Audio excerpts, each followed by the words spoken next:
عزیز دوستو، اللہ تعالیٰ نے قرآن حکیم میں نبی پاک صلی اللہ علیہ وسلم کی عظمتوں کو، شانوں کو اور بلندیوں کو بیان فرمایا، اور حضور کی مختلف صفات کا تذکرہ فرمایا۔ قرآن پاک میں ارشاد فرمایا کہ یا ایھا النبی انا ارسلناک شاہدا ومبشرا ونذیرا، اے غیب کی خبریں دینے والے محبوب علیہ السلام، ہم نے آپ کو گواہ بنایا ہے، خوشخبری دینے والا بنایا ہے اور ڈر سنانے والا بنایا۔ پھر ارشاد فرمایا کہ وداعیا الی اللہ باذنہ وسراجا منیرا، اور ہم نے آپ کو اللہ کی طرف دعوت دینے والا بنایا اور اللہ کے حکم سے اللہ کی طرف دعوت دینے والا بنایا، وسراجا منیرا، اور آپ کو چمکتا ہوا آفتاب بنایا۔ نبی پاک صلی اللہ علیہ وسلم کی ہر شان ہی وراء الورا ہے، لیکن یہ جو حضور کی صفت مبارکہ ہے نا، داعیا الی اللہ کی، کہ حضور لوگوں کو اللہ کی جانب دعوت دیتے ہیں۔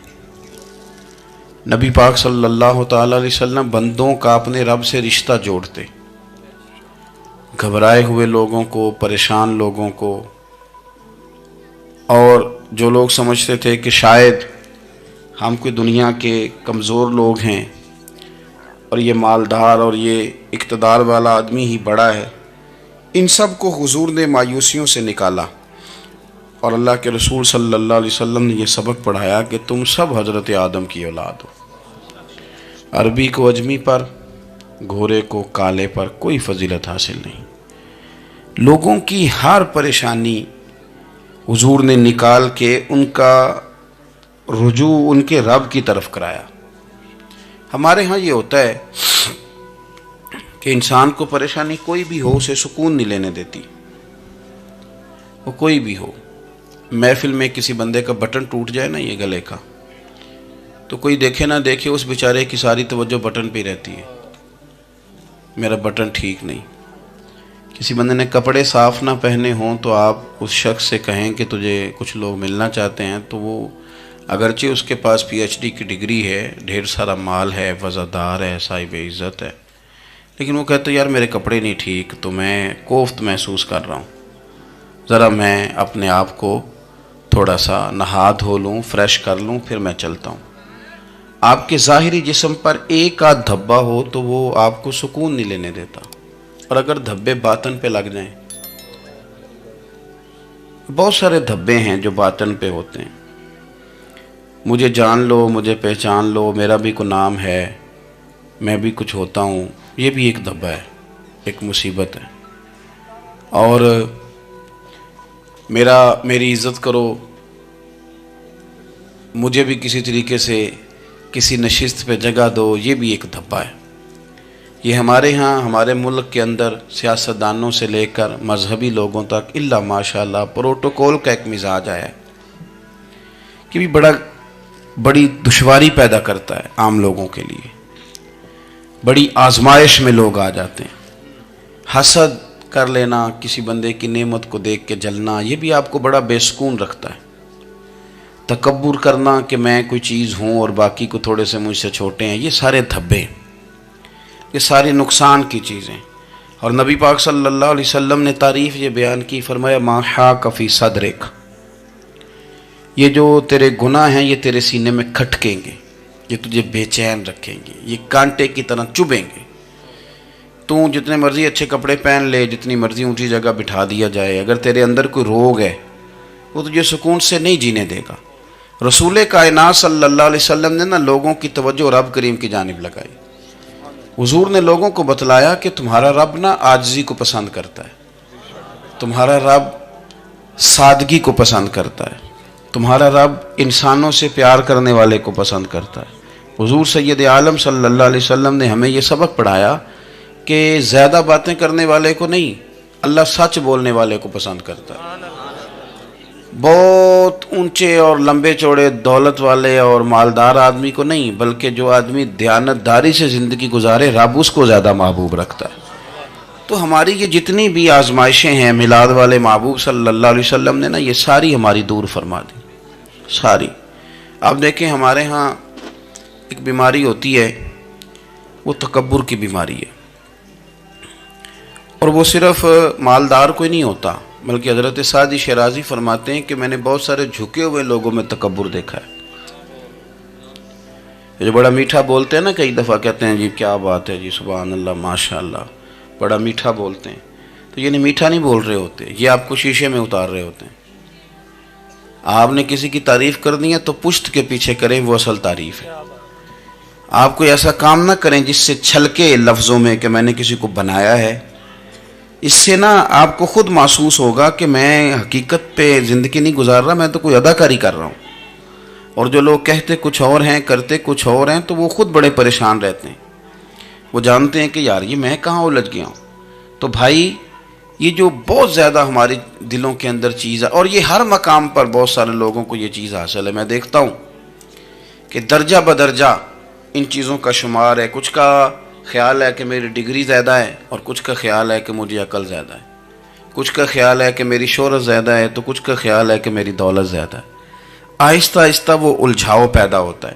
کسی کا کچھ نہیں جاتا، وہ خود آدمی بے چین رہتا ہے. حال دیکھیں نا، یہ میری طرح کو بندہ آ جائے نا محفل میں، جس کو عادت ہے اسٹیج پہ بیٹھنے کی، اچھے لوگوں کی، بزرگوں کی، سادات کی بات نہیں کرتا، تو اس کو کبھی بیچارے کو پیچھے بیٹھنا پڑ جائے نا، تو وہ گردن اونچی کر کر کے نقیب محفل کو دکھاتا ہے کہ میں آ گیا، کسی طریقے مینوں بھی ساتھ لے کے. بے چین رہتا ہے.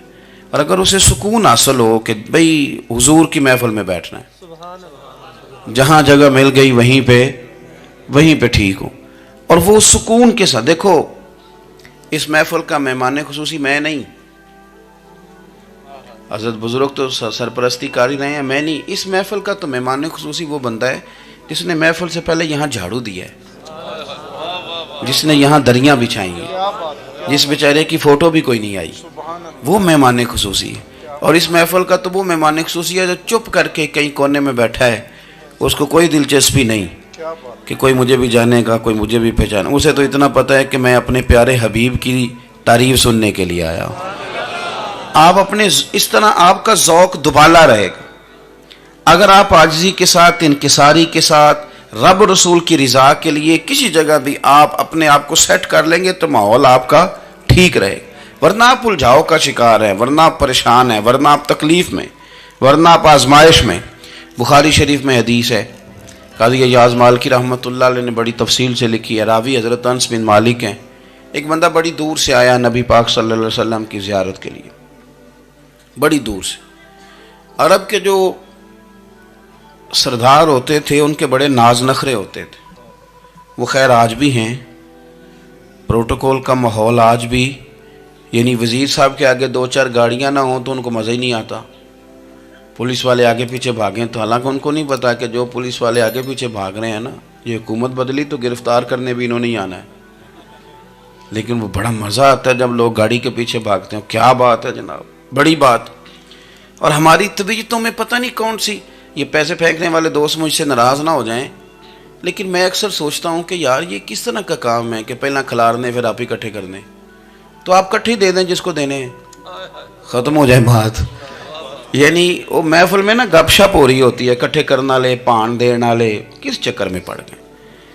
حضور غوث اعظم رضی اللہ تعالیٰ عنہ کی محفل میں شیخ یحییٰ نجار جایا کرتے تھے تو وہ کہتے تھے کہ ہم وہاں گنتے تھے آج کتنے بندوں نے توبہ کی، تو ہم سے گنے نہیں جاتے تھے، اتنے لوگ توبہ کرتے تھے. بزرگوں کی محفلوں میں توبہ کرنے والے گنے جاتے تھے، ہماری محفلوں میں پیسے گنے جاتے ہیں اور وہ پرچیاں دی جاتی ہیں. ایسا نہ کریں، اس سے گھٹن پیدا ہوتی. اور پھر جو نوٹوں والے ہوتے ہیں وہ فرنٹ سیٹوں پہ آ جاتے ہیں. بہت سارے غریب سوچتے ہیں کہ میرے پاس بھی اگر کرارے نوٹ ہوتے تو میں بھی آگے ہوتا. تو کم از کم یہ جو میلاد کی محفل ہیں ان میں تو سب کو ایک جیسا رہنے دے. یہاں تو امیر غریب کا فرق نہ ہو، اس کو تو مہربانی کریں. تو نبی پاک صلی اللہ علیہ وسلم کی خدمت میں وہ شخص بڑی دور سے آیا. تو عرب کے بادشاہوں کا مزاج تھا، پروٹوکول بڑا چاہتے تھے. ان کا تو یہ طریقہ تھا کہ حکمرانی کرنی ہے جیسے بھی ہو. اگر کسی غلام نے دھوپ میں بندھا رہ گیا، اونٹ اور چھاؤں میں نہیں باندھا تو درے مارتے تھے، اور اگر اس نے کھول کے باندھ دیا تو پھر بھی مارتے تھے. کہتے تھے اتنا سیانا ہو گیا تو انہیں پوچھا ہی نہیں، خود بخود ہی باندھ دیا. وہ شخص حضور کی بارگاہ میں آیا اور بہت سارے لوگوں کے پاس کیونکہ وہ جاتا تھا اپنے سربراہ کا پیغام لے کے، تو وہ کانپ رہا ہے جب حضور کی بارگاہ میں گیا، ڈر رہا ہے. اب ذرا بات کو سمجھنا، نبی پاک صلی اللہ علیہ وسلم نے اس سے فرمایا کیوں ڈرتے ہو؟ سادہ آدمی ہے، دیہاتی ہے، بدو ہے. اللہ کے رسول نے تھپ کی دی. کیوں ڈرتے ہو؟ تو کہتے ہیں حضور مجھے آداب نہیں آتے اور مجھے ڈر آتا ہے کوئی بات اگر ایسی ہو گئی آپ مدینے کی حکومت کے سربراہ ہیں تو کہیں آپ ناراض نہ ہو جائیں. حضرت انس بن مالک فرماتے ہیں بات کہاں کی تھی، پہنچ کہاں گئی. جب اس نے یہ کہا نا کہ آپ تو حکومت کے سربراہ ہیں، کہیں کوئی غلطی نہ مجھ سے ہو جائے، تو نبی پاک کی آنکھوں میں آنسو آ گئے. حضور رونے لگے اور نبی پاک صلی اللہ علیہ وسلم فرمانے لگے نہ بھائی تو کسی حکومت کے سربراہ کے پاس نہیں آیا، نہ تو اس بیٹے کے پاس آیا ہے جس کی ماں گوشت کے خشک ٹکڑے کھا کے بھی گزارا کر لیتی. میں تو ایک غریب ماں کا بیٹا ہوں.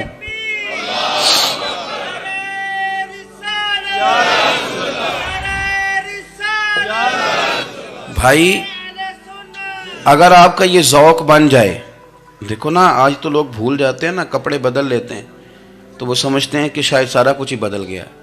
یعنی گاؤں سے آ کر پڑھنے والے بھول ہی گئے ہیں کہ کس کی ماں نے کتنا زیور بیچا تھا. لوگ بھول جاتے ہیں چیزوں کو. اپنے ماضی کو یاد رکھیں، آپ لوگوں کے ساتھ پیار کریں، آپ لوگوں کو موقع دیں، آپ تھوڑی سی اور کوشش کریں اس شخص تک جانے کی جو آپ کو مایوس نظر آ رہا ہے، پریشان نظر آ رہا ہے. یہ ہمیں میلاد والے محبوب صلی اللہ علیہ وسلم نے درس دیا. ایک اور پہلو، حضور سید عالم صلی اللہ علیہ وسلم نے، ہمارے ہاں نا ابھی بھی برادری کی تقسیم ہے ابھی بھی، اور کچھ میں نے ایسے کمزور لوگ بھی دیکھے. یہ اس طرح کی حرکتیں ہارے ہوئے لوگ کرتے ہیں. ہارے ہوئے لوگ جو اپنے آپ کو سمجھتے ہیں کہ میں کوئی بڑا آدمی ہوں.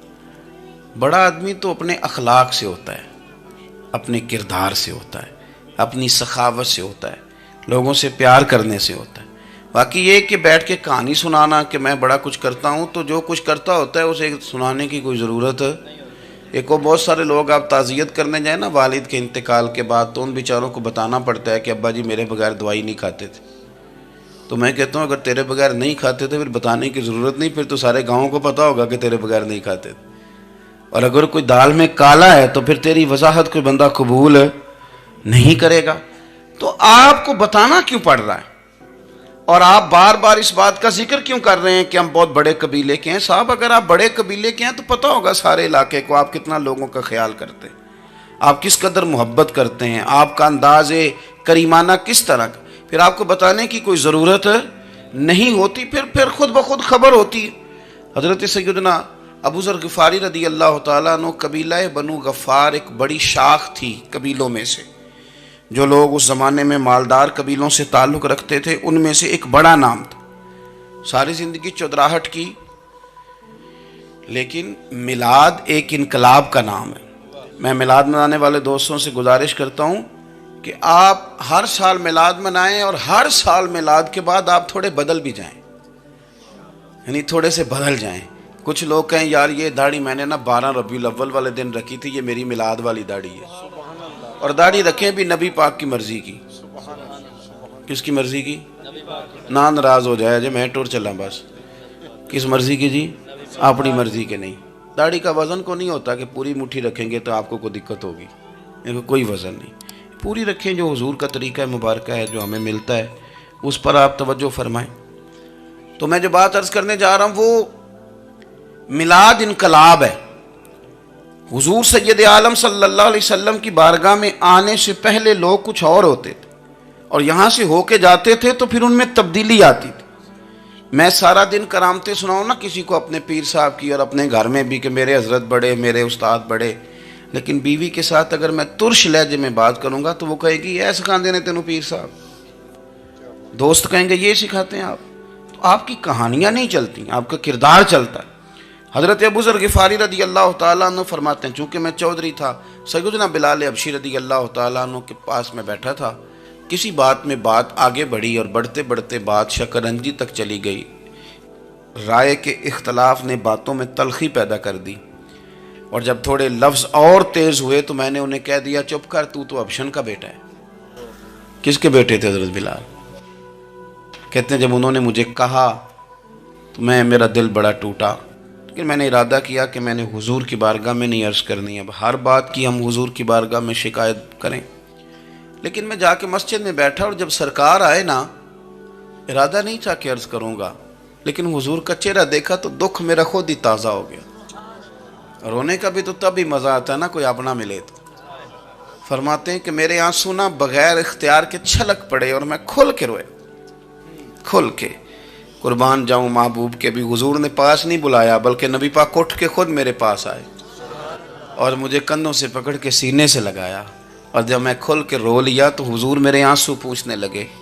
کچھ شعر ایسے ہوتے ہیں جو کسی نے کہے ہوتے ہیں، اور کہنے والا جو ہوتا ہے وہ صاحب حال ہوتا ہے، تو اس میں کچھ خوبصورتی زیادہ ہی ہو جاتی ہے۔ ایک پنجابی کے شاعر ہمارے گجرات میں گزرے، بزرگ تھے، ان کا ایک شعر ہے، وہ کہتے ہیں ایک واری میری آنکھیاں چوں اونا نے اتھرو پونجے سن، ایک واری میری آنکھیاں چوں اونا نے اتھرو پونجے سن، ہن تے چسکا پہ گیا رونے دا۔ ایک واری میری آنکھیاں چوں اونا نے اتھرو پونجے سن، ہن تے چسکا پہ گیا رونے دا، تے ہر ویلے آہو زاری دا۔ تو میں روز رونے لگا ہوں، مزہ ہی بڑا آیا ہے جب سے محبوب نے چپ کرانا شروع کیا۔ میرے عزیز، اور پھر حضرت بلال حبشی رضی اللہ تعالیٰ عنہ چونکہ حضور کے غلام تھے اور انہیں پتہ تھا کہ سرکار میری ناز برداری کرتے ہیں، حضور نے چپ کرایا۔ فرمایا کیوں روتے ہو؟ تو عرض کرنے لگے یا رسول اللہ صلی اللہ علیہ وسلم، اگر میں حبشن کا بیٹا ہوں تو میری تو غلطی کوئی نہیں نا، یہ تو تقسیم اللہ کی ہے نا۔ الذی خلقک فسواک فعدلک فی ای صورت ما شاء رکبک، جس طرح وہ چاہتا ہے، جس کو چاہتا ہے اس طرح کی اس کی صورت بنا دیتا ہے۔ تو مجھے حبشن کا بیٹا کہا جاتا ہے، میری غلطی کیا ہے؟ حضرت بلال نے بھی نہیں بتایا کس نے کہا، لیکن نبی پاک صلی اللہ علیہ وسلم نے کیا فرمایا؟ امام یوسف صالحی نے لکھا ہے، ذرا غور کرنا بات پر، تسلیاں لوگ اور رنگ میں بھی دیتے ہیں، پر یہ تسلی بڑی انوکھی ہے۔ حضور فرمانے لگے بلال اگر تو حبشن کا بیٹا تو پریشان کیوں ہوتا ہے؟ کالے رنگ والی ماں کا بیٹا ہے تو پریشان کیوں ہوتا ہے اگر تیری والدہ کا رنگ کالا ہے تو؟ عرض کی حضور آپ کیا فرمانا چاہتے ہیں؟ تو سرکار فرمانے لگے میں دو ماؤں کا بیٹا ہوں، ایک جناب آمنہ جنہوں نے مجھے پیدا کیا، اور ایک حضرت ام ایمن جنہوں نے میری پرورش کی، مجھے بڑا کیا۔ حضور فرمانے لگے میری ماں آمنہ کا رنگ گورا تھا اور میری ماں ام ایمن کا رنگ کالا ہے۔ تو فرمایا اگر تجھے کسی نے کالے رنگ والی ماں کا بیٹا کہا تو اسے کہہ دینا مدینے والے محبوب کے بھی تو ایک والدہ کا رنگ کالا ہے، تو کہہ دینا۔ حضرت بلال کہتے ہیں کہ وہ اس طرح کی تسلی تھی، طفل تسلیاں نہیں جس طرح کی ہمیں دی جاتی، وہ اس طرح کی خوبصورت تسلی تھی کہ اس کے بعد میرا دل ایسا ٹھنڈا ہوا، پھر کسی کا تانا تانا نہیں رہا، پھر کسی کی تکلیف نہیں رہی۔ رسول پاک صلی اللہ تعالیٰ علیہ وسلم نے یہ جو آج تقسیم ہے ہمارے ہاں اونچ نیچ کی، چھوٹے بڑے کی، ذات برادری کی، حضور فرماتے ہیں میں نے پاؤں کے نیچے رکھ کے کچل دی، اب اس کا کوئی سٹیٹس نہیں رہا، اب یہ کوئی معاملہ نہیں۔ پھر میرے بھائی ایک معاملہ ہمارے اندر جو اور بڑی شدت کے ساتھ آیا ہے اور جس نے بڑا زور پکڑا ہے، وہ یہ ہے کہ ہم نا پڑھے لکھے لوگوں سے معذرت کے ساتھ، پڑھے لکھے لوگوں کا بھی ایک مسئلہ ہے، وہ دوسروں کو جاہل کہنا ضروری سمجھتے ہیں، الا ماشاء اللہ۔ میں اکثر کہتا ہوں کہ یہ تو آسان کام ہے نا، آپ نے کہہ دیا جاہل نے جی سارے پنڈ والے، یہ تو بڑا آسان کام ہے، تو جان چھڑانے والی بات ہے۔ ان پڑھ ہیں جی اس قوم دا کچھ نہیں بن سکتا، بھی تو آسان کام ہے، جان چھوٹ گئی۔ میں بھی کھڑا ہوتا ہوں نماز جنازہ کی امامت کرنے کے لیے، کبھی تو کہہ دیتا ہوں کہ جناب آج لوگوں کو نماز جنازہ کی دعا نہیں آتی، تو سوچتا ہوں کہ اگر کسی نے کھڑا کر کے پوچھ لیا کہ آپ نے کتنے لوگوں کو یاد کرائی ہے، ہم نے کبھی کہا کہ آؤ بیٹھو یاد کراؤں، تو اس کا جواب کیا ہے؟ تنقید کرنا آسان کام ہے اور تعمیر کرنا یہ مشکل مرحلہ ہے۔ عزیز دوست، ہمارے ہاں نا ان پڑھ بندے کے ساتھ اور اس بندے کے ساتھ جس کی سوچیں محدود ہیں، ہمارا رویہ اتنا تلخ ہوتا ہے۔ بھئی مزہ تو تب آتا ہے نا جب آپ کو، کچھ لوگ کہتے ہیں میں اچھے کے ساتھ اچھا ہوں، تو اچھے کے ساتھ تو ساری دنیا اچھی ہوتی ہے، آپ نے اس میں کیا کمال کیا؟ حضور سید عالم صلی اللہ علیہ وسلم نے تو فرمایا اس کے ساتھ جوڑو جو تمہارے ساتھ توڑ رہا ہے، جو سخت رویہ اختیار کرے، سخت۔ بخاری مسلم میں حدیث ہے، حضرت عمر فاروق رضی اللہ تعالیٰ عنہ، حضرت انس بن مالک فرماتے ہیں کہ حضور سید عالم صلی اللہ علیہ وسلم گزر رہے تھے اور سرخ رنگ کی نہ نجرانی دھاری دار چادر سرکار نے اوڑھ رکھی تھی۔ ایک بدو آ گیا، اس نے کیا کیا کہ حضور کی مقدس چادر کو پکڑ کے کھینچا اور اس زور سے کھینچا کہ گردن مبارک پہ نشان پڑ گیا. زور سے دروازے پہ دستک دے دینا بھکاری، تو اسے خیرات شرات کوئی نہیں ملتی، البتہ جھٹکیاں دو چار ضرور مل جاتی. توڑنا ہے دروازہ، خیرات لینے آیا کہ تو قرضہ لینے آیا. اس نے آ کر کے زور سے چادر کو کھینچا، مقدس گردن پہ نشان پڑ گیا. سرکار نے رخ انور پھیرا، کہتا پتہ کیا ہے، میں غریب آدمی ہوں، کچھ مانگنے آیا ہوں. بھئی تو گلے میں چادر ڈال کے مانگے گا؟ لیکن یہ آپ کا کمال ہے. یہاں اب آپ کے علم کا، آپ کے حوصلے کا، ظرف کا پتہ چلتا. کھینچی چادر، کچھ مانگنے آیا ہوں. اور صحیح بخاری کے لفظ یہ ہیں کہ فَالْتَفَتَ إِلَيْهِ فَضَحِكَ. جب محبوب نے اس کی طرف توجہ کی، اس کی بات سنی، اس نے گلے میں چادر ڈال کے کھینچا ہے، نشان ڈال دیا ہے. لیکن جب حضور نے توجہ کی تو فَضَحِكَ، نبی پاک نے مسکرانا شروع کر دیا. حضور مسکرائے، یعنی چادر ڈال کر کھینچنے والے. اور یہ چیز آپ کو بڑا کر دے گی. آپ یقین کریں، آپ کو کسی نے برا کہا تو آپ نے ڈبل برا کہا تو آپ تانگ ہوں گے. ہنڈیا جب جلتی ہے تو اس کے کندھے، ابلتی ہے تو اس کے کندھے جل جاتے ہیں. آپ کسی کو اینٹ کا جواب پتھر سے دے کے پریشان ہوں گے. لیکن اگر آپ نے کہہ دیا نا چل یار موج کر، ہور کر لے دو گلا، اور آپ ہنسیں، یہ بڑی پاکیزہ سزا ہے دشمن کے لیے، بڑی صاف ستھری. جتن جتن تے ہر کوئی کھیڑے، ہارن کھیڑ فقیرہ. جتن جتن تے سارے لوگ کر دینا کام جتنے آلہ، میں نے جیتنا ہے. تو درویش کہتے ہیں جتن جتن تے ہر کوئی کھیڑے، تو ہارن کھیڑ فقیرہ. اوے جتن دا مل کوڈی پیندائی، ہارن دا مل ہیرا، ہارن دا مل ہیرا. کبھی کبھی ارادہ کریں چل کوئی بات نہیں، کر لے یار، پھر کیا ہے. اور یہ کام آئے گی چیز بہت زیادہ. حضور صلی اللہ علیہ وسلم سے کہنے لگا کچھ مانگنے آیا ہوں. تو اب حضور نے کیا فرمایا؟ فرمایا ایک دو چار بکریاں نہیں، دو پہاڑیوں کے درمیان جو ریوڑ ہے نا بکریوں کا، اجڑ، فرمایا سارے اس کو دے دو. اب اس نے وہاں تو کوئی جملہ نہیں کہا، گھر چلا گیا اپنے گاؤں قبیلے، اور وہاں جا کے لوگوں سے کہنے لگا سارے ادھر بیٹھے ہو، جاؤ دوڑ جاؤ مدینے جا کے مصطفیٰ کا کلمہ پڑھو. کہنے لگے وہ تو اتنا دیتے ہیں کہ غربت کا ڈر بھی دور ہو جاتا ہے. تو نبی پاک صلی اللہ علیہ وسلم کا ان لوگوں کے ساتھ جو ان پڑھ ہیں، جو ساتھ ہیں. آج ہمارے بچے اپنے ابا جی کو بھی کہہ دیتے ہیں تسی پڑھے نہیں، ان دور بدل گیا ہے. میں ایک شادی کی تقریب میں جا رہا تھا، میرے آگے آگے والد صاحب کو بیٹا سمجھا رہا ہے، کہتے ابا جی ہن نہ اتنے جا کے نہ میٹھے چولاں تے سالن پا کے نہ کھایا جی، بندہ ماڑا لگتا ہے. میرا پیار تھا اس خاندان سے، میں نے اس بچے کو تھپکی دے کے کہا، میں کہ پتر تو ذرا لیٹ ہو گیا، جلدی ہوندا تے نہ سارے سیانے ہونا سی. یہ ہمارے بچے اب بجائے اس کے کہ وہ قائل کریں، کتنا آپ نے غلط جملہ کہا کہ ابا جی آپ پڑھے ہی نہیں، آپ نے کتنی غلط بات کر دی. امام اعظم ابو حنیفہ رحمۃ اللہ علیہ کا ایک شاگرد تھا، وہ تقریر اچھی کرتا تھا. تو امام صاحب رحمۃ اللہ علیہ کی والدہ فرمایا کرتی ہیں ابو حنیفہ جا اس سے جا کے یہ مسئلہ پوچھ کے آ. تو امام صاحب فرماتے ہیں اماں میں نہ بتا دوں. تو اماں کہتی تو تے بچہ تینوں کی پتہ ہوئے، حالانکہ وہ شاگرد ہے. تو امام صاحب پھر اس کے پاس جاتے، اس کو جا کہتے سوال کا جواب. تو کہتا استاد جی مجھے کیا پتہ ہے، آپ کو پتہ ہے ان مسئلوں کا. تو آپ فرماتے یہ میں پہلے تجھے بتاتا ہوں اس کا جواب، پھر تو مجھے بتا، اور پھر میں تیرا نام لے کے اپنی اماں کو مطمئن کروں گا. اس لیے کہ ماں باپ کو دلائل نہیں دیے جاتے، انہیں راضی کیا جاتا ہے. اور میں بچوں سے گزارش کروں گا ابا جی کو پیسے بھی دیں، اماں جی کے وہ کپڑے بھی لے کے دیں، لیکن ضروری یہ ہے کہ ان کو وقت دیں، ان کے پاس بیٹھیں، ان سے مشورہ کریں. ان کو آپ کے وقت کی ضرورت ہے. بڑھاپے میں اس طرح کا ماحول نہ بنا دیں کہ وہ ایک کونے میں بیٹھے ہیں، کوئی پوچھتا ہی نہیں. اس طرح نہ کریں. ہم تو اس طرح والدین سے رویہ کرتے ہیں جیسے MBBS ڈاکٹر رات کو وارڈ میں آتا ہے اور 2-3 اس کے ساتھ سٹاف کے لوگ ہوتے ہیں، اور وہ کہتا ہے دوائی کھا لی ہے، طبیعت اب کیسی ہے، بلڈ پریشر ٹھیک ہے، یہ میں نے دوائی بدل دی ہے. یہ کیا رویہ ہو؟ آپ ان کو وقت دیں. وہ جس طرح آپ چھوٹے تھے تو وہ لاڈ لڑاتے تھے، پیار کرتے تھے، آپ بھی تھوڑا قریب بیٹھیں اور آپ دیکھیں آپ کو اللہ تعالیٰ اس کی برکت سے کتنی رحمتیں عطا فرماتے. تو کسی کو جاہل کہنا، ان پڑھ کہہ دینا. ایک حدیث اور سن لیں، بات کو ختم کرتا ہوں. اس کو قاضی ایاز رحمۃ اللہ علیہ نے شفا شریف میں لکھا ہے. ایک بدو حضور کی بارگاہ میں آیا اور اس نے آ کے کچھ مانگا. اللہ کے پیارے حبیب صلی اللہ علیہ وسلم کی بارگاہ میں مانگا جہاں ایک مانگنے پر دریا بہا دیے جاتے ہیں. دریا بہا دیے ہیں، در بے بہا دیے. یہ در الگ ہے اور بے بہا الگ ہے. پھر یہ شعر صحیح سمجھ میں آئے گا آپ. تو حضور سید عالم صلی اللہ علیہ وسلم تو جس کو دیتے تھے پھر اس کی کئی نسلیں کھاتی تھی، ختم نہیں ہوتا تھا.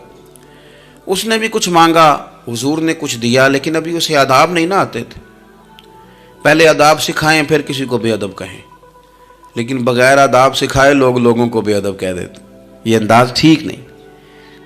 اس نے کچھ مانگا، حضور نے دیا. چونکہ آداب نہیں آتے تھے، نہ آشنا تھا، تو کہنے لگا معاذ اللہ ثم معاذ اللہ نقل کفر کفر نہ باشد. کہنے لگا میں تو بڑی تعریف سن کے آیا تھا، آپ نے تو کچھ بھی نہیں دیا. حضرت عمر فاروق نے تلوار نکال لی، فرمایا اس بے ادب کی گردن اڑاؤں گا. حضور نے فرمایا عمر ٹھہر جا ذرا، جلدی نہ کر. سرکار اسے گھر لے گئے. جتنا دیا تھا نا اس سے ڈبل دیا، پھر جتنا ہو گیا تھا اس سے بھی ڈبل دیا. تیسری دفعہ حضور دینے لگے تو کہنے لگا یا رسول اللہ بس کریں، میں نے تو طوفان کے اندر بھی ہوا اتنی تیز نہیں چلتے دیکھے جتنی آپ کی سخاوت تیز چلتی ہے. کریم رسول صلی اللہ تعالی علیہ وسلم نے فرمایا یہی بات باہر جا کے میرے صحابہ سے بھی کہہ دو گے؟ حضور کہہ دوں گا. فرمایا جب تم نے کہا تھا نا نہیں دیتے تو ان کے دل ٹوٹ گئے، جب تم کہو گے نا بڑا دیتے ہیں تو ان کے کلیجے ٹھنڈے ہو جائیں گے. وہ باہر آیا، آ کر کے کہنے لگا میرے رسول پاک علیہ السلام کے مقدس غلاموں، میں نے تو طوفان میں بھی ہوا اتنی تیز نہیں دیکھی جتنی کریم کی سخاوت تیز ہے. پیارے حبیب صلی اللہ تعالیٰ علیہ وسلم تو کمال کر دیتے ہیں. اب صحابہ خوش ہو گئے.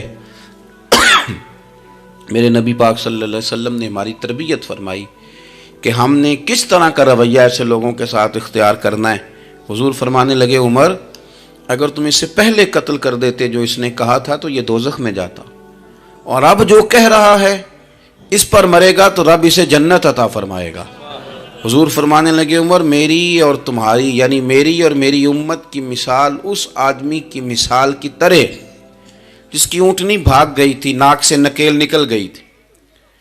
بہت سارے لوگ آئے اسے پکڑنے کے لیے، ہاتھوں میں نیزے تھے، ڈنڈے تھے، تلواریں تھیں، پر وہ کسی کے قابو نہ آئی. زخمی ہو گئی پر کسی کے قابو نہ آئی. حضور فرماتے ہیں پھر اس کا اپنا مالک آ گیا.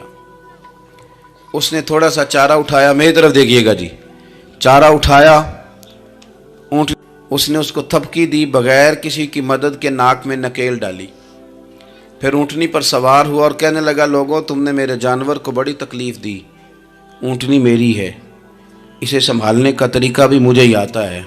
گویا حضور فرما رہے ہیں عمر یہ امت میری ہے تو اسے کس طرح سنبھالنا ہے یہ طریقہ بھی مجھے ہی آتا ہے. ان کی کہاں کس بنیاد پر کس رنگ میں تربیت کرنی ہے یہ میں جانتا ہوں. ہمیں اگر ہماری زندگی انصاف والی ہو، عاجزی والی ہو، اطمینان والی ہو، عاجزی بھی دل کا نام ہے، اطمینان بھی دل کا نام ہے. بہت سارے گردنیں جھکانے والے بھی عاجز نہیں ہوتے. اپنے دل سے تہیہ کر لیں کہ میں کسی شخص کو بھی اپنے سے چھوٹا نہیں جانتا، کمزور نہیں جانتا. میں کسی شخص کے بارے میں بھی یہ رویہ نہیں رکھتا کہ یہ کوئی برا ہے. اگر کہیں ضرورت پڑے تو کسی کی اصلاح کریں. اگر وہ اصلاح قبول نہ کرے اور آپ کو محسوس ہو کہ یہ معاملہ آپ کے بس میں نہیں تو پھر بھی اس کے لیے دعا کریں. کسی کونے میں جا کر کے تنقید کرنے کی اجازت نہیں ہے. اپنے آپ کو سمیٹیں، سوچوں کو بکھرنے سے سمیٹیں، اچھا سوچا کریں. جو لوگ اچھا سوچتے ہیں وہ صحت مند رہتے ہیں، ان کی سوچیں تازہ رہتی ہیں. آپ ہر ایک کے بارے میں خیر کا رویہ اختیار کریں اور مثبت پہلو تلاش کریں. آپ مثبت پہلو، ہر وقت تنقید کرنا، ہر وقت تنقید کرنا. میں ایک محفل میں بیٹھا تھا، بات میری ختم ہو گئی تو ایک نعت خواں نے بڑا اچھا شعر پڑھا. ہم بڑی اس بات کی تردید کرتے رہتے ہیں کہ یہ طے کر کے اور پیسے لے کے اور یہ نہیں کرنی چاہیے چیزیں، لیکن یہ کہ یہ غلطی کس کی ہے؟ یہ اس عوام کی غلطی ہے جو ریٹ بناتی ہے، چیزیں خریدتی ہے. جو چیزیں آپ خریدیں گے نہیں بکیں گی بھی نہیں مارکیٹ میں. آپ خریدتے ہیں تو کوئی بکتا ہے نا. میری بات کی سمجھ آ رہی ہے؟ تو ہم یہ سارا کچھ ڈال دیتے ہیں. اب کیا ہوتا ہے کہ اتنی سونی محفل سجی ہوئی ہے لیکن اس میں بیٹھ کر لوگ حضور کی تعریف سننے کی بجائے یہ کہہ رہے ہیں اس نے 40,000 لیا ہے. تو آپ یہ اندازہ کریں کہ وہ جو بات ہمیں اس وقت مدینہ شریف لے کے جاتی، ہمارا عشق رسول تازہ کرتی، تو ہم نے وہاں کیا گھٹن پیدا کر دی یہ کہانیاں چھیڑ کے. کیوں دیتے ہیں آپ پیسے؟ کیوں اس طرح کے ریٹ آپ بناتے ہیں؟ پہلے آپ بناتے ہیں پھر اس کے بعد آپ تنقید کرتے ہیں. اب دیکھیں میں بھی بیٹھا تھا تو اس نے بڑا خوبصورت شعر پڑھا اور بڑی مزیدار بات کی، بڑا مزہ آیا. تو میں نے ساتھ والے سے کہا یار آج بڑے دنوں کے بعد سرور آیا. تو کہنے لگا انہیں 40,000 لے آ جائے. میں انہوں کیا تو 10 منٹ کھلو جانا سی، مزہ تو لے لینے دیتا. اور پھر میں نے اسے کہا کہ یار بات سنو، کیوں دیتے ہو 40,000؟ اور اگر اس نے لیا بھی ہے نا تو آج جتنا مزہ آیا نا میرے خیال میں نا اس کا 40 نہیں 80 بنتا ہے. دیکھو نا اس نے ہمیں پہنچا کہاں دیا ہے. تو آپ مثبت لیں چیزوں کو، مہربانی کریں، اچھا سوچیں، اچھے رویے اختیار کریں. وہ کسی شاعر نے کہا تھا کچھ تو مجبوریاں رہی ہوں گی، یوں ہی کوئی بے وفا نہیں ہوتا. اچھی سوچ پیدا کریں، خوبصورت آپ اپنے آپ کو رکھیں. آپ کا فائدہ ہوگا آپ اچھا سوچیں گے تو آپ کا نفع ہے. ورنہ بکھری ہوئی سوچوں والے لوگ تو بیچارے سویرے کچھ ہوتے ہیں، دوپہر کو کچھ ہوتے ہیں، شام کو کچھ اور ہوتے ہیں، اور تیزی سے وہ لوگ بکھر جاتے ہیں.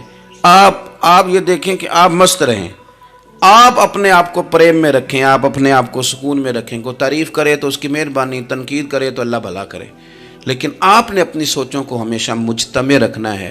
اللہ تعالیٰ آپ کو بہترین صلہ عطا فرمائے. محفلیں ہوتی ہیں حضور کے نام کی، لوگ تو ظاہر آتے جاتے رہتے ہیں، ہر ایک آدمی کی اپنی مشغولیت. آپ تشریف رکھیں گے حضور کی ثنا خوانی ہوگی. اللہ تعالیٰ آپ سب کو جزا عطا فرمائے. آخر دعوانا جی آج اقبال ڈے جی نہیں، وہ کون سا واقعہ ہے؟ وہ تو نہیں، ان کے تو کئی واقعات ہیں. چلے میں بات کرتا ہوں، آپ تشریف رکھیں جی. میں بات کرتا ہوں. میں تو اپنی طبیعت کے مطابق بات کر چکا ہوں جتنی کو میں کیا کرتا ہوں، لیکن ایک بات عرض کرتا ہوں آپ کی خدمت میں. ایک تو یہ کہ آج اقبال ڈے. علامہ اقبال جو ہیں وہ اسلام کے اور صوفیاء کے اور اہل محبت کے بہترین ترجمان ہیں. انہوں نے لوگوں کو رخ جو ہے وہ نبی پاک صلی اللہ علیہ وسلم کی محبت کی جانب پھیرا ہے. تو اقبال سے پیار کرنا اور ان کی تعلیمات کو دیکھنا یہ بھی بڑی کمال بات. ایک بات مجھے یاد آ رہی ہے حضرت سعد بن ابی وقاص کے. بہت ساری باتیں ہیں، میں سمجھ نہیں پایا کہ کس بات کی طرف میرے بھائی نے اشارہ کیا ہے. آپ فرماتے ہیں میں ایک دفعہ قادسیہ کی جنگ کے لیے گیا تھا، تو اس بادشاہ جس سے ہماری جنگ تھی اس کے بارے میں معروف تھا کہ تاج بڑا قیمتی پہنتا ہے. ہوتے ہیں نا جی، ہمارے ملک میں بھی کچھ بادشاہ ایسے ہیں جو 6-6 کروڑ کی گھڑی پہن لیتے ہیں. حالانکہ آپ جتنا مرضی مہنگا جوڑا پہن لیں اب تعریف کوئی بھی نہیں کرتا. اب ختم ہو گیا دور، اب سارے وراء الورا. اب ہر بندے کی ڈیزائننگ بڑی شاندار ہے، جس کو بھی چھیڑ دیں. تو وہ تاج بڑا قیمتی پہنتا تھا، ہیرے لگائے ہوئے تھے. حضرت سعد بن ابی وقاص رضی اللہ تعالیٰ عنہ نے لوگوں سے کہا کہ اس کے تاج کا خیال رکھنا، مل گیا تو مال غنیمت میں فائدہ ہوگا. جنگ ہوئی شام کو، تاج اس کا کہیں ریت میں کھو گیا. لوگوں نے کچھ دیر ڈھونڈا، بادشاہ قتل ہو گیا، ملا نہیں. حضرت سعد بن ابی وقاص نے کہا چھوڑو سو جاؤ، اتنا بھی ضروری نہیں. فرماتے ہیں کہ میں اپنے خیمے میں چلا گیا تو ایک آدمی نے اندر آنے کی اجازت مانگی. میں نے کہا آ جاؤ. وہ آیا تو اس نے چادر کی اوٹ میں اپنا چہرہ چھپایا ہوا تھا، اور پھر اس نے جب وہ چادر کھولی تو اندر سے اس نے وہ ہیروں کا چمکتا ہوا تاج میرے سامنے رکھا. کہنے لگا میں گزر رہا تھا، گھوڑے کے پیر سے کچھ چیز ٹکرائی ہے، میں نے ریت کھودی ہے تو یہ نکل آیا. تو آپ فرماتے ہیں میں نے اسے کہا یار تو غریب آدمی لگتا ہے، تیرے کپڑے بتاتے ہیں. دامان توکل کی یہ خوبی ہے کہ اس پر پیوند لگے ہوتے ہیں پر دھبے نہیں ہوتے. تو غریب آدمی لگتا ہے. اس نے کہا جی میں جب آیا تھا تو بچوں کے لیے شام کا کھانا تھا، کسی پڑوسی سے ادھار کی گزارش کر آیا تھا، لوٹ کے جاؤں گا تو اللہ خیر کرے. آپ فرماتے ہیں کہ وہ رکھ کے نا غریب آدمی، اتنی دیانتداری، اتنا اخلاص، چہرہ بھی چھپایا ہوا. جب اس نے رخ پھیرا تو میں نے اسے کہا میاں نام ہی بتا دو، باپ کا نام اور قبیلے کا نام ہی بتا دو. کیسے اس نے رخ نہیں پھیرا، ادھر ہی چہرہ رکھا دروازے کی جانب. کہنے لگا حضور یہ کام میں نے آپ کے لیے نہیں کیا، یہ دیانتداری اور اخلاص میں نے آپ کے لیے یا شہرت کے لیے یا لوگوں کو بتانے کے لیے نہیں کیا. جس رب و رسول کے لیے میں نے یہ کام کیا ہے نا، وہ میرا نام بھی جانتے ہیں، باپ کا نام بھی جانتے ہیں اور قبیلہ بھی جانتے ہیں. انہیں پتہ ہے میں نے اللہ کی رضا کے لیے کیا ہے. تو جن کے لیے کیا ہے انہیں میری اس بات کی خبر ہے. اس لیے حضور نے فرمایا ہے کہ اللہ نہ تمہاری جیب دیکھتا ہے نہ چہرہ دیکھتا ہے، وَلَٰكِن يَنْظُرُ إِلَىٰ قُلُوبِكُمْ، وہ جب دیکھتا ہے تمہارے دل دیکھتا ہے. تو اس پر توجہ رکھیں، یہ صاف ستھرا رہے تو بڑے سارے کام بن جاتے ہیں. اللہ عمل کی توفیق رفیق عطا فرمائے۔ آخر دعوانا ان الحمدللہ رب العالمین۔ و اصحابک یا حبیب اللہ۔ حمد و صلاۃ کے بعد انتہائی عزت و تکریم کے لائق جانشین حضرت فقیہ اعظم علیہ رحمہ پیکر علم و عمل حضرت صاحبزادہ مفتی محمد محب اللہ نوری صاحب قبلہ، یہ جو اسٹیج ہے یہ سارے کا سارا علماء سے، مدرسین سے اور ان لوگوں سے بھرا ہوا ہے جن کی وجہ سے گلشن کے بڑے سارے پھول مہکتے ہیں اور بڑی ساری جگہوں پہ روشنی رہتی ہے۔ چونکہ بات کرنا میرے ذمے تھا اس لیے میں کرسی پہ بیٹھ گیا، اگرچہ تقاضۂ ادب یہی تھا کہ یہاں جتنے علماء مشائخ جلوہ فراز ہیں ان کے درمیان میرے جیسا طالب علم اس طرح نہ بیٹھتا۔ بہرحال عزیز دوستو، کچھ چیزیں ایسی ہوتی ہیں جو کہہ دی جائیں تو وہ لفظوں اور جملوں میں بند ہو جاتی ہیں، اور ان کو کہہ دینے سے ان کی حد مقرر ہو جاتی ہے۔ حضرت فقیہ اعظم حضرت مفتی محمد نور اللہ صاحب بصیر پوری رحمۃ اللہ علیہ پرانے دور میں نئی سوچیں رکھنے والی ایک خوبصورت شخصیت کا نام تھا۔ گویا وہ ایک شخص تھا شاداب بہاروں جیسا۔ انہوں نے خدمات سر انجام دی ہیں اور مزاج کو اور اپنے دائیں بائیں رہنے والوں کو علم کا مزاج دیا ہے۔ اپنے فتاویٰ کی صورت میں وہ دین کے ہر طالب علم کے سامنے ہر وقت موجود ہیں، ان سے استفادہ کیا جا سکتا ہے، ان کو دیکھا جا سکتا ہے، ان کو سمجھا جا سکتا ہے۔ ان کی سوچوں میں اللہ تبارک و تعالیٰ نے جو وسعت عطا فرمائی تھی اور ان کو جو اللہ نے علمی ٹھہراؤ دیا تھا، جو آدمی بھی تھوڑا بہت کتاب سے تعلق رکھتا ہے وہ بڑی جلدی ان کے اس مزاج کو سمجھ سکتا ہے۔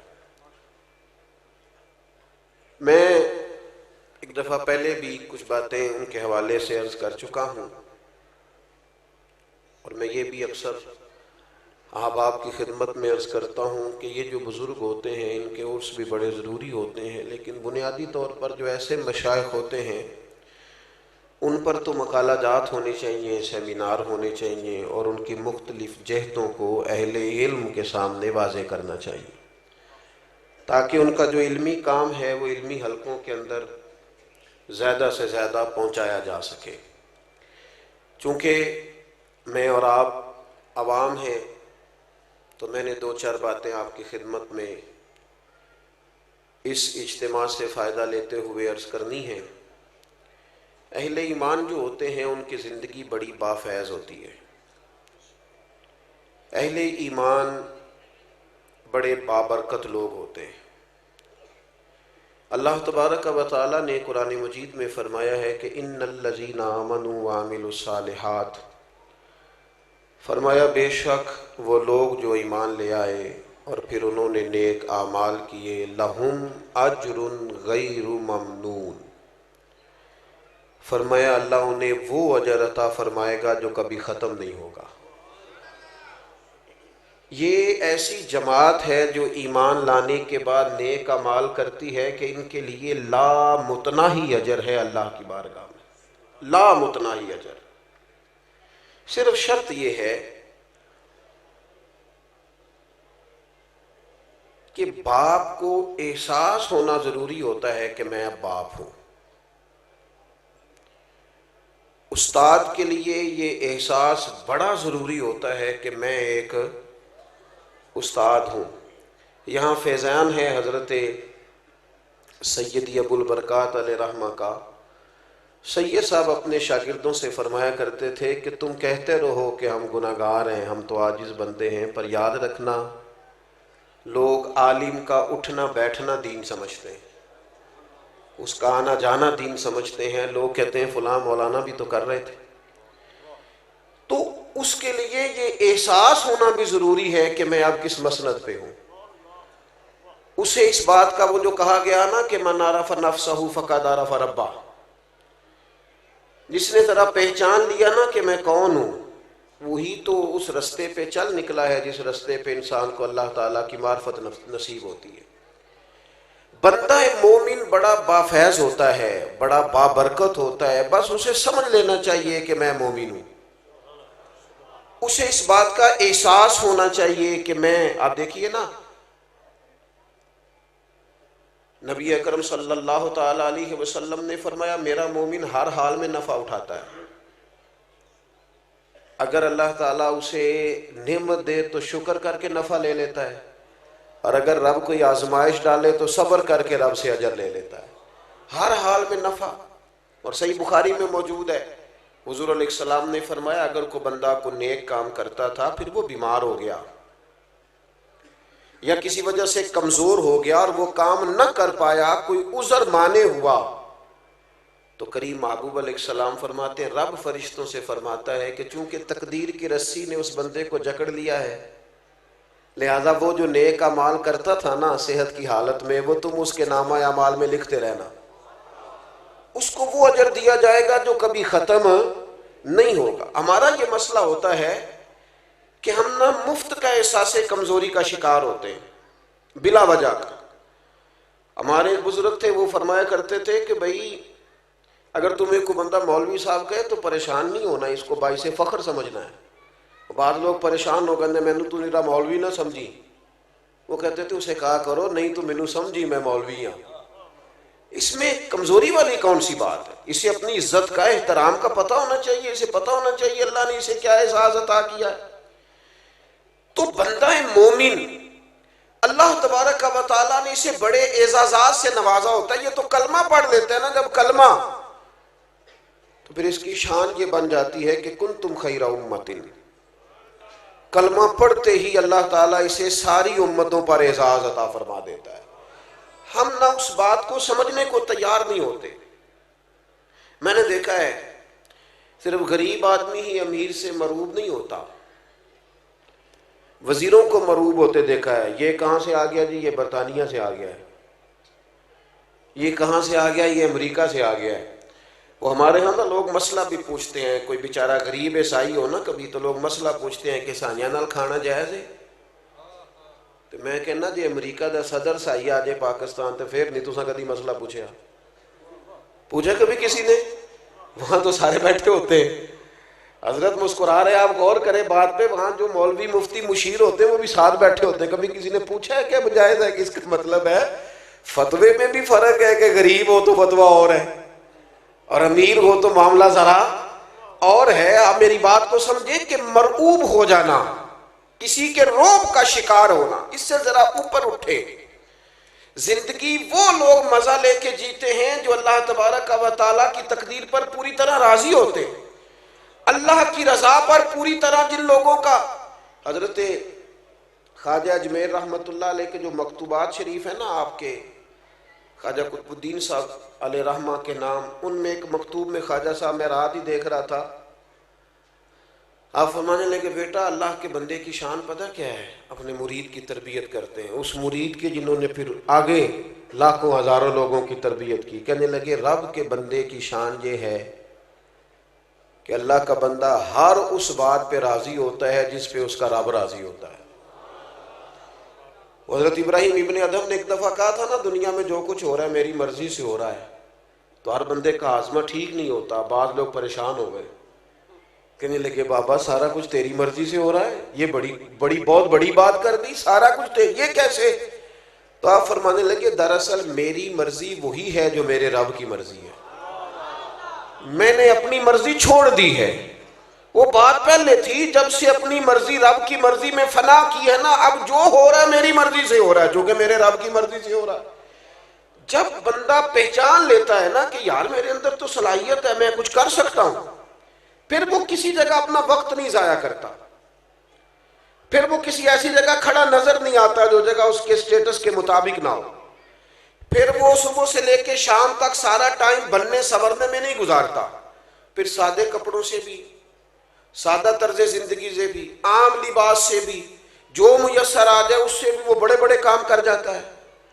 آپ جہاں رہتے ہیں، جہاں ابھی بھی گلی سے گاڑی کو گزرنے میں 25 منٹ لگ جاتے ہیں، لیکن یہاں سے فتاوی نوریہ کو گلی گلی پہنچنے میں کوئی منٹ بھی نہیں لگا، وہ پہنچ گیا ہے سب جگہوں پہ۔ اس لیے کہ جب آپ کا مزاج ہوتا ہے نا کہ مجھے کام کرنا ہے، اعلیٰ حضرت بریلوی رحمۃ اللہ علیہ کے زمانے میں کہاں اتنی جدت تھی، کہاں اتنا کچھ پہنچایا جا سکتا تھا، کیسے 1 منٹ میں ہر چیز جگہ جگہ پہنچائی جا سکتی تھی، لیکن ان کو پتا تھا میں لکھوں گا، میں کام کروں گا، پیچھے اخلاص تھا۔ جب خلوص ہوتا ہے تو پھر اللہ تعالیٰ اس کام کو پھیلا دیتا ہے۔ ہم نہ کوئی کام نہیں کر رہے، کوئی ذمہ داری کا احساس نہیں کر رہے، کوئی ڈیوٹی نہیں کر رہے۔ معاشرہ جب اتنا زیادہ بگڑ جائے تو پھر تو بہت زیادہ ذمہ داری کے احساس کی ضرورت ہوتی ہے۔ ہم آگے نہیں بڑھنا چاہ رہے۔ ایک تو اگر کوئی شخص کام بھی کرتا ہے تو وہ الجھ جاتا ہے روزی روٹی کے چکر میں۔ جتنے لوگ اپنے بچوں کی تربیت کرتے ہیں، دینی لوگ ہوں الا ماشاءاللہ یا دنیاوی ہوں، وہ صرف روزی روٹی کمانے کے طریقے بتا، اس کا نقصان یہ ہوتا ہے کہ بچے روحانی طور پر کمزور ہو جاتے ہیں، اخلاقی طور پر ان کے اندر وہ جرأت ہی پیدا نہیں ہوتی، وہ خوبصورتی جو ایک خوبصورت مسلمان نوجوان کے اندر ہونی چاہیے، وہ صبر کی، شکر کی، قناعت کی دولت جو کسی بندہ مومن کا حسین زیور ہے، وہ ہمارے بچوں کے پاس نہیں ہوتا۔ یعنی مالدار گھرانے کا بچہ ہے، اسے ساری آسانیاں میسر ہیں، وہ بہترین غذا کھاتا ہے، لیکن صبر 1 منٹ کے لیے بھی نہیں ہے اس کے اندر۔ وہ اگر اسے وقت پہ کھانا نہ ملے تو وہ مہنگا موبائل توڑ دیتا ہے، وہ گھر کا ٹی وی توڑ دیتا ہے۔ کیوں؟ اس لیے کہ اسے سارا کچھ سکھایا گیا ہے، صبر، قناعت اور حوصلہ۔ وہ تو لاڈلا سمجھ کے اس کے ساتھ وقت گزار رہا ہے، لیکن اس کی بیوی کہتی ہے کہ کاش اسے کچھ تھوڑے اور طریقے بھی بتائے جاتے، کچھ اور سلیقے بھی سکھائے جاتے۔ دنیا میں سب سے زیادہ پیار رسول کریم علیہ السلام نے کیا ہے اپنی شہزادیوں کے ساتھ، اور سیدہ پاک چھوٹی تھیں تو سب سے زیادہ محبت حضرت فاطمہ الزہرا کے ساتھ فرمائی ہے۔ لیکن آپ پڑھ لیں تاریخ، دیکھ لیں کتب احادیث، صحیح حدیث میں ملے گا۔ حضرت فاطمہ الزہرا رضی اللہ تعالیٰ عنہ نے جب آ کے عرض کیا یا رسول اللہ صلی اللہ تعالیٰ علیہ وسلم، یہ مقدس ہاتھوں پہ چھالے چکی پیس پیس کے پڑ گئے، اور اگر ایک کنیز مل جائے، غلام مل جائے تو کام کاج میں میرا ہاتھ بٹائے گا، اور آئی اس دروازے سے پر ہیں جس سے کبھی کوئی خالی گیا ہی نہیں۔ یا رسول اللہ صلی اللہ تعالیٰ علیہ وسلم، غلام مل جائے تو؟ قریب نے کیا جواب دیا؟ فرمایا غلام تو ہیں پر مدینے کے غریبوں کے لیے رکھے گئے ہیں، آپ کو تحفہ دیتے ہیں۔ یا رسول اللہ فرمائیے۔ فرمایا 33 بار سبحان اللہ پڑھا کرے۔ صحیح بتاؤ، صحیح ابا جی کا حق نہیں بنتا بیٹی کو وظیفہ بتانے کا، اماں کا حق نہیں بنتا انہیں وظیفے پہ لگانے کا؟ کیا ان کی ذمہ داریوں میں یہ شامل نہیں ہے کہ ان کو کسی روحانی کام لگایا جائے؟ کبھی کبھی کہیں پتر دل بڑا کرتا ہے مجھے درود تاج تو سنا۔ کبھی طبیعت کیا ہمارے ذمے نہیں لگایا تھا حضور نے کہ اپنی اولاد کو میری محبت سکھانا، میری اولاد کی محبت سکھانا، قرآن پاک کی تعلیم سکھانا؟ رسول کریم علیہ السلام نے کہا فاطمہ 33 بار سبحان اللہ پڑھا کریں، 33 بار الحمدللہ پڑھا کریں، 34 بار اللہ اکبر کہا کریں۔ جب بھی تسبیح ختم ہوگی اللہ غلام آزاد کرنے کا ثواب عطا کرے گا۔ روحانی تربیت، روحانی۔ اللہ کے محبوب علیہ السلام نے فرمایا کسی شخص نے اپنے اولاد کو سب سے بہترین تحفہ یہ دیا ہے کہ اسے اچھا ادب سکھا دیا، اس کے اخلاق میں، کردار میں حسن پیدا کر دیا۔ اس بچے کو ملنے کے بعد لوگوں کو محسوس ہوتا ہے کہ یہ شاہکار ہے کسی کی تربیت کا۔ عزیز دوستو، اپنے آپ کو بابرکت بافیض بنایا جائے، کام لیا جائے۔ ہمارے ہاں اگر کوئی شخص کام کرتا بھی ہے تو وہ زیادہ سے زیادہ، میں نا اپنے دوستوں سے اکثر کہتا ہوں، کئی دفعہ نا وہ کسی میڈیا کے پلیٹ فارم پہ دیکھ کے نا کوئی صاحب آ جاتے ہیں اور ان کے آنے پر شرمندگی ہوتی ہے۔ ایک شخص نے وہ 14 گھنٹے کا سفر طے کیا اور بیچارہ بڑے شوق سے آیا ہے، بڑے درد سے آیا ہے. اور کئی لوگ انہوں نے کہیں کیمرے کے پیچھے دیکھا ہے، لیکن اچانک ان کی نظر پڑی تو پھر شدت یوں ہے کہ ان کی آنکھوں میں آنسو بھی آ گئے. تو میں کہتا ہوں یار یہ مجھے کیا سمجھ کے آیا بھلا؟ اس کا خیال ہوا ہے کہ میں اسے حضور کے دین کی بات بتاؤں گا، اس کا خیال ہے کہ میں اسے کتاب و سنت سے جوڑوں گا. یہ کیا سمجھ کے آیا؟ کتنا بڑا اس نے مجھے درجہ دیا ہے. یہ سمجھتا ہے کہ میں حضور کے منبر اور مصلی والا آدمی ہوں. کتنی بڑی سوچ لے کے آیا ہے. اور پھر یہ میری بڑی چھوٹی حرکت نہیں کہ میں پہلے دیکھوں کہ اس کے ہاتھ میں شافر کتنے ہیں، اور میں یہ جاتی دفعہ دیکھوں کہ یہ دے کے کیا جا رہا ہے، اس نے سٹیٹس کیا دیا ہے، بٹھایا کہاں ہے، یعنی اس نے کیا سوچا ہے، اس کی کیفیت کیا ہے. اور یہاں حال یہ ہے، آتے تھے لوگ سیدنا عمر کو دیکھنے، دیکھتے تھے کسی کھجور کے درخت کے نیچے لیٹے ہوئے، دیکھتے تھے ان کی تہمت کئی جگہوں پہ پیوند لگے ہوئے. جب لوٹ کے جاتے تھے تو کہتے تھے عمر تو عدل کر کے سوتا ہے نا تو روڑوں کے بیچ بھی نیند آ جاتی. آپ کے کردار کی خوبصورتی، آپ جب تھوڑا اٹھ کر سوچتے ہیں کچھ چیزوں سے اوپر بڑھ کر، جب کوئی شخص آپ سے دین کی بات سن کے رو رہا ہوتا ہے نا تو وہ تو کہیں اور پہنچ جاتا ہے. لیکن اگر سٹیج کے پیچھے ہی بحث ہونے لگ جائے کہ میرا تو معاملہ کچھ زیادہ تھا، آپ نے پورا کیا ہی نہیں، تو اس آدمی کا وہ جو اس نے ذہن کے اندر ایک ماڈل بنایا ہوتا ہے وہ زمیں بوز ہو جاتا ہے. وہ کہتا ہے یار حد ہو گئی، میں نے کیا سوچا تھا، یہاں بن کیا گیا. تو اپنے آپ کو جو لوگ دیکھیے، دو چیزیں بڑی ضروری ہیں، میں نے باتیں زیادہ نہیں عرض کرنی. دو چیزیں بڑی ضروری ہیں زندگی میں، ضرور ان کا خیال کریں. ایک تو زندگی کو با مقصد بنائیں. آپ کو پتہ ہے ڈپریشن اور ٹینشن کے زیادہ مریض امیر گھروں میں ہوتے ہیں، کیونکہ انہوں نے جس دولت کو ٹارگٹ کیا ہوتا ہے وہ اچیو ہو گئی، ان کے پاس آ گئی. جس منصب اور عہدے کا وہ لالچ رکھتے ہیں وہ اب آ گیا. اب اس کے بعد زندگی زیادہ آرام دہ ہو جاتی ہے تو ٹینشن اور ڈپریشن کے مرض بڑھ جاتے ہیں. مقاصد زندگی میں بڑے پیدا کریں، بڑے، اور کچھ بڑا کام زندگی میں کرنے کا ارادہ کریں. دیکھیں اللہ کے رسول صلی اللہ تعالی علیہ وسلم نے فرمایا جس بندے نے درخت لگایا نا زمین پہ، جب تک کوئی چرندہ پرندہ یا انسان نفع اٹھائے گا نا اللہ لگانے والے کو اجر عطا کرے گا. ہماری نا یہ سوچ کبھی نہیں بنتی کہ یار چلو میں نے اپنے گھر کے اندر اتنی محنت کی ہے، اور جو 1.25 کروڑ 1.5 کروڑ کا گھر بنایا اس کے باہر نا بالکل گلی میں پانی کھڑا ہوتا ہے. جس نے اتنا رقم وہاں خرچ کر لی ہے وہ اگر چند ہزار یہاں بھی لگا دیتا رفع عامہ کے لیے، آپ حضرت سے پوچھ لیجئے گا، لوگوں کو کھانا کھلانے کا بھی بڑا نفع ہے اور لوگوں کا رستہ کشادہ کرنے کا بھی بڑا نفع ہے. لوگوں کے لیے کسی قسم کا بھی ایصال ثواب ہم کرتے ہیں، ہمارے ہاں مروجہ طریقے کے مطابق کر دیا جاتا ہے، بڑا اچھا ہے، وہ بھی بڑا عمدہ ہے.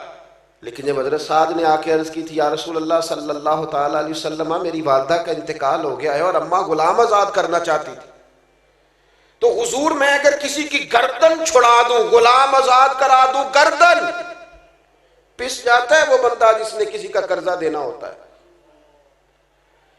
تو یہ معنی اس سے لے لے، اس روایت سے یہ والا معنی کر لے. کہا اگر میں غلام آزاد کر دوں تو میری اماں کو فائدہ ہوگا؟ تو کریم نے فرمایا ضرور آزاد کر، رب تیری اماں کو اس کا اجر عطا کرے گا. چل تو بھی کسی کا قرضہ معاف کر دے اماں کے ایصال ثواب کے لیے. چل وہ جس کو تو نے ایڈوانس دے کے رکھا ہوا ہے نا ملازمت پہ اور تنخواہ بھی پوری نہیں دیتا اور بیچارہ جا بھی نہیں پاتا، چھوڑ دے اس کے پیسے ایڈوانس کے، اسے آزاد کر دے، اس کا ثواب بھی تیری والدہ کو جائے گا. تھوڑا سا نا زندگی میں کوئی کارنامہ، کوئی خدمت. میرے نبی پاک علیہ السلام نے فرمایا جس نے اللہ کی رضا کے لیے مسجد بنائی، اور پھر حضور نے اگلی بات بھی پوری کھول دی تاکہ کسی بندے کے ذہن میں اشکال نہ رہ جائے. فرمایا مسجد چھوٹی ہو یا بڑی ہو، جس نے رب کی رضا کے لیے مسجد بنائی اللہ اس کے لیے جنت میں گھر بنا دے گا.